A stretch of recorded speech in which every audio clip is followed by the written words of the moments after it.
मैं डॉक्टर विजय कुमार सिंह राठौर स्वागत करता हूं आप सभी का अपने इस यूट्यूब चैनल ज्योग्राफिकल सॉल्यूशंस पर। हाईली गुब्बी वोल्केनिक इरप्शन से संबंधित मैंने पहला वीडियो अपने यूट्यूब चैनल पर अपलोड कर दिया था और ये जो वीडियो आप देख रहे हैं ये इसी टॉपिक से संबंधित दूसरा और आखिरी वीडियो है। पहले वाली वीडियो में मैंने इस टॉपिक से रिलेटेड जो भी बेसिक जानकारियाँ थीं वो प्रोवाइड कराई थीं और इस वाले टॉपिक में मैं आपको बताऊँगा इस रीजन की जो जियोलॉजी है उसके बारे में, जो कि यहाँ पर वॉल्केनिक एक्टिविटी के लिए जिम्मेदार है। और साथ ही आपको ये भी पता चलेगा कि क्यों इससे निकलने वाला मटेरियल सिर्फ भारत की तरफ ही आया, उसके पीछे के कारण क्या है वो आप जानेंगे और इस मटेरियल का भारत पर क्या प्रभाव पड़ा है ये भी आज आपको पता चलेगा। तो आइए शुरू करते हैं आज का topic, highly Gubbi volcanic eruption part 2। आप सबसे पहले इस मैप पर ध्यान दीजिएगा। यहाँ पर अफ्रीका है, एशिया है, ये अरेबियन पेनिनसुला है, यहाँ पर रेड सी है, यहाँ पर गल्फ ऑफ अदन है और ये जो पिंक कलर की आपको लाइन दिखाई दे रही है ये ग्रेट रिफ्ट वैली है। इसका एक भाग जो है यहाँ लाल सागर के बीच में से गुजर रहा है इसी ग्रेट रिफ्ट वैली का, और इसी का ही एक भाग जो है वो गल्फ ऑफ अदन की ओर भी जा रहा है और बाकी नीचे की ओर तो ये पूरी की पूरी ग्रेट रिफ्ट वैली आपको नज़र ही आ रही है। ये जो वॉल्केनिक एक्टिविटी हुई है उसका कहीं ना कहीं संबंध ग्रेट रिफ्ट वैली से है।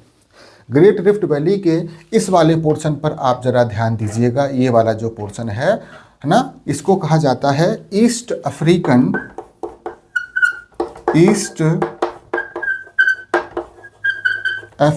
Rift system. इस भाग को बोला जाता है ईस्ट अफ्रीकन रिफ्ट सिस्टम। क्यों? क्योंकि ये पहले तो ईस्ट अफ्रीका में स्थित है और ये रिफ्ट का एक सिस्टम है। अब किस तरीके से रिफ्ट का सिस्टम है वो मैं अभी आपको डायग्राम बना के दिखा रहा हूँ। देखिए, सबसे पहले हमको चूँकि इस वाले पोर्शन पर ध्यान देना है तो सबसे पहले मैं ये जो रेड सी से ये जो रिफ्ट वैली गुजर रही है इसको मैं बना रहा हूँ। इसको बोला जाता है रेड सी रिफ्ट। इसी ग्रेट रिफ्ट वैली का एक भाग अदन की खाड़ी से होकर गुजर रहा है, उसको बोला जाता है गल्फ ऑफ अदन रिफ्ट।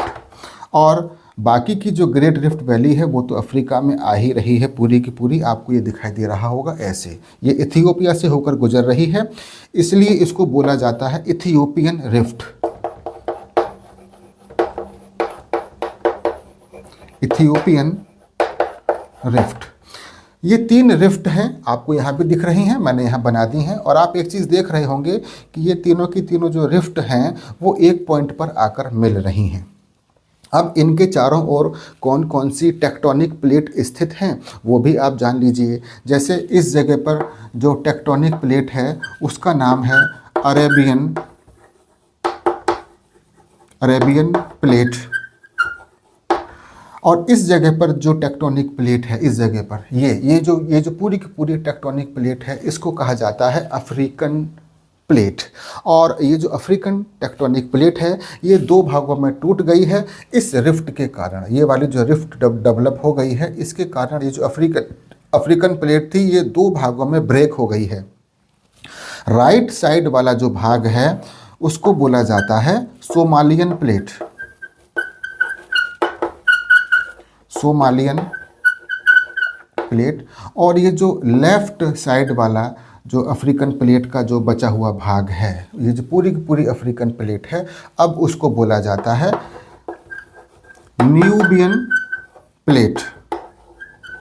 इसको बोला जाता है न्यूबियन प्लेट और इधर है सोमालियन प्लेट। ये दोनों प्लेट मिलके अफ्रीकन प्लेट का निर्माण करती हैं और अफ्रीकन प्लेट इथियोपियन रिफ्ट के कारण 2 भागों में ब्रेक हो गई है। अब आप ये भी देख रहे होंगे कि ये जो तीनों की तीनों प्लेट हैं वो भी इस जगह पर मिल रही हैं और ये जो तीनों की तीनों रिफ्ट वैलीज़ हैं वो भी एक ही पॉइंट पर आकर मिल रही हैं। ये जो रीजन है, ये वाला जो रीजन है इसको बोला जाता है अफार ट्रायंगल, या इसको बोला जाता है अफार अफार डिप्रेशन, या इसी को बोला जाता है अफार ट्रिपल जंक्शन।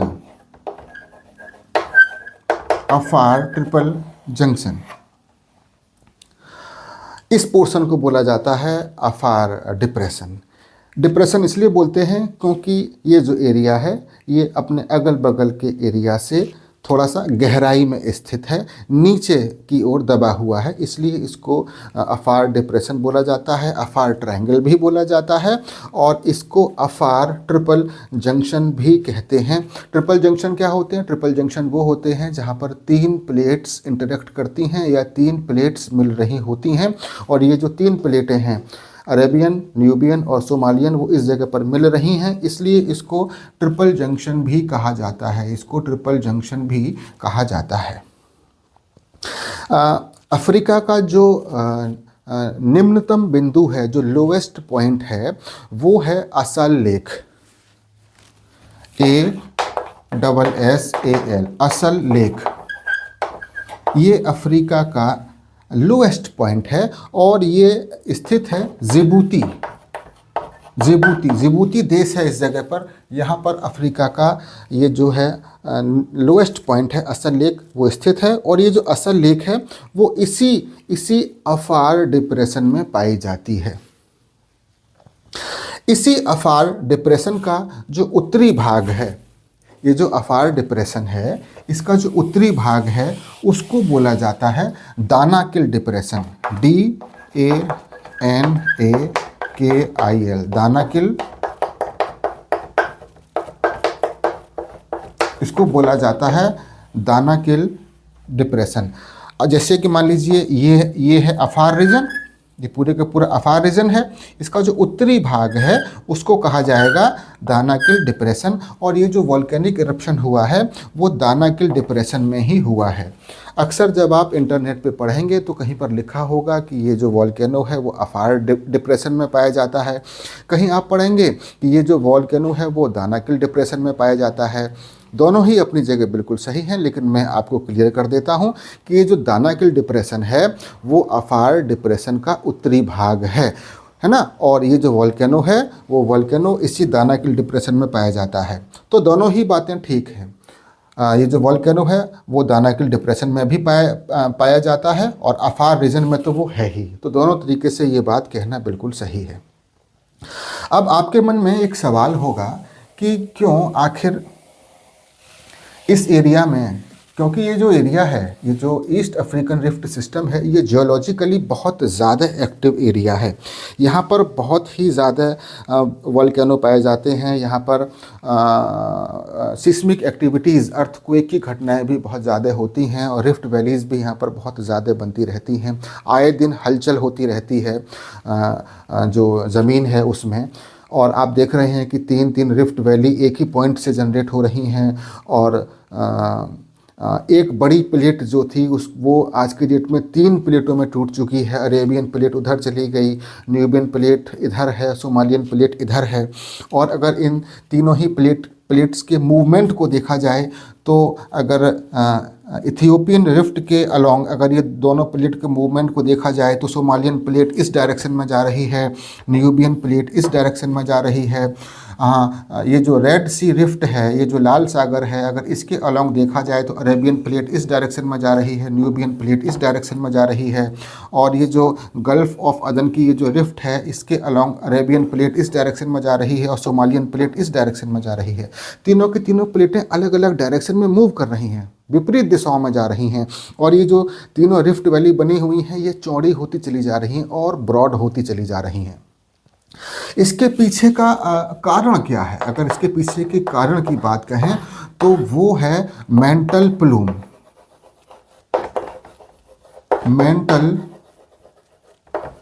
मेंटल प्लूम, ये जो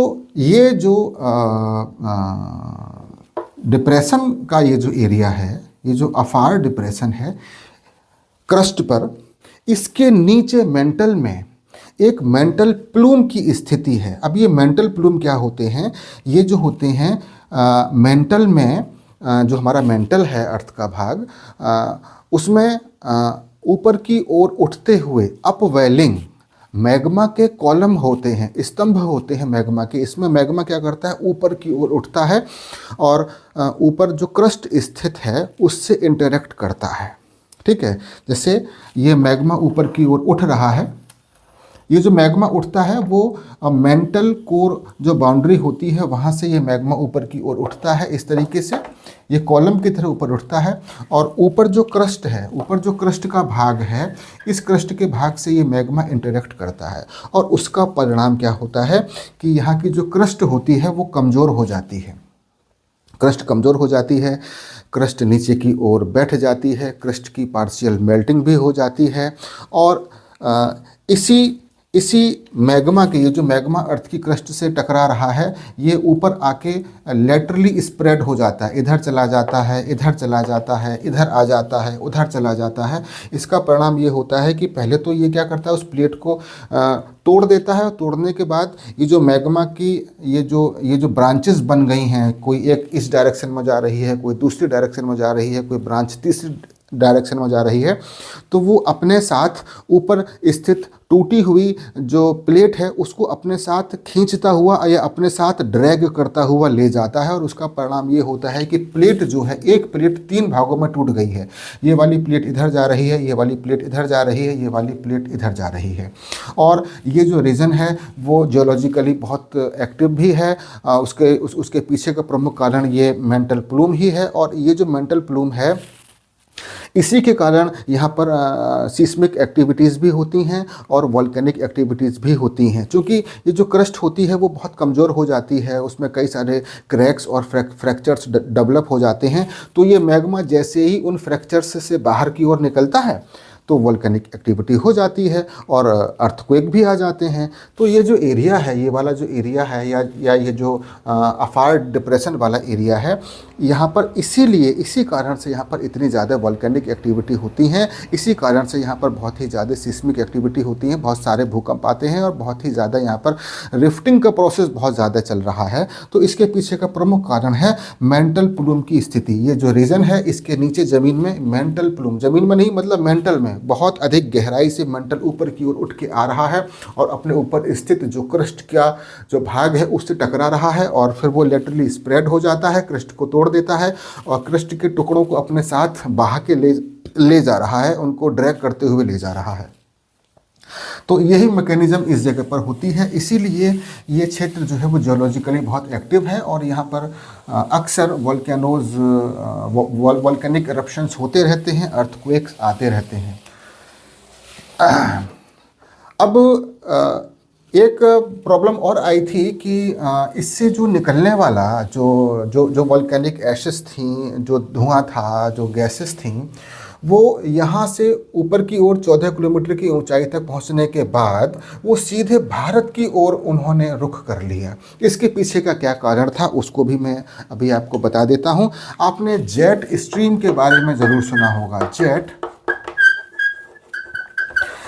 स्ट्रीम, और जेट स्ट्रीम का एक प्रकार होता है सब ट्रॉपिकल जेट स्ट्रीम। ये जो सब ट्रॉपिकल जेट स्ट्रीम होती है ये हेडली और फेरल जो सेल्स हैं, हेडली फेरल सेल्स हैं, उनकी बाउंड्री पर लगभग 12 से 14 किलोमीटर की ऊंचाई पर पश्चिम से पूर्व दिशा में लगभग 150 से 400 किलोमीटर पर आवर की स्पीड में मियांडरिंग करते हुए विसर्प बनाते हुए मूव करती है, दोनों ही गोलार्धों में। और अगर इसके अक्षांशीय विस्तार की बात की जाए तो लगभग 20 डिग्री से लेके 35 डिग्री नॉर्थ और साउथ दोनों ही अक्षांशों में ये सब ट्रॉपिकल जेट स्ट्रीम पाई जाती है। आप इसको ऐसे समझिए, सपोज करिए अपनी अर्थ है, ये इक्वेटर है 0 डिग्री, यहाँ पर कहीं है 20 डिग्री नॉर्थ और इधर पे है 35 डिग्री नॉर्थ। तो पश्चिम से पूर्व दिशा में इस तरीके से मियांडर बनाती हुई लगभग 14 से 15 किलोमीटर की ऊंचाई पर और इतनी स्पीड के साथ ये जेट स्ट्रीम्स मूव करती हैं और मूव कर रही थी। जेट स्ट्रीम तो मूव कर ही रही थी, इधर वॉल्केनिक इरप्शन हो गया और वॉल्केनिक इरप्शन से जो भी पदार्थ निकले, जो गैसेस निकली, जो धूल के कण निकले, धुआं निकला, जो अन्य पदार्थ, कांच के टुकड़े निकले, वो 14 किलोमीटर की ऊंचाई तक पहुंच गए और रास्ते में थी जेट स्ट्रीम जो बहुत ज़्यादा तीव्र वेग से जा रही थी। तो जेट स्ट्रीम ने ये सारा का सारा मटेरियल जो था वॉल्केनो वाला, इसको कैप्चर कर लिया और अपने साथ उड़ाते हुए ये भारत की ओर गुजरात के तट तक ले आई। तो इस तरीके से ये प्रमुख कारण है इस मटेरियल के भारत की तरफ आने का और इसको आप इस वीडियो के माध्यम से भी समझ सकते हैं और देख सकते हैं। 24 नवंबर 2025 के दिन 200 हेक्टो पास्कल प्रेशर लेवल लगभग 12 किलोमीटर की ऊंचाई पर आप हवाओं के चलने की गति और दिशा देख रहे हैं। वाइन कलर से ये जो हवाएं चल रही हैं बहुत ही स्पीड से, यही जेट स्ट्रीम है जिनके सहारे यह मटेरियल भारत की ओर आया। ये जो वॉल्केनिक मटेरियल था इसकी भारत में एंट्री हुई है गुजरात के आसमान में। इस वॉल्केनिक मटेरियल की भारत में जो एंट्री हुई है वो हुई है 24 नवंबर 2025 को शाम को 5:50 पर।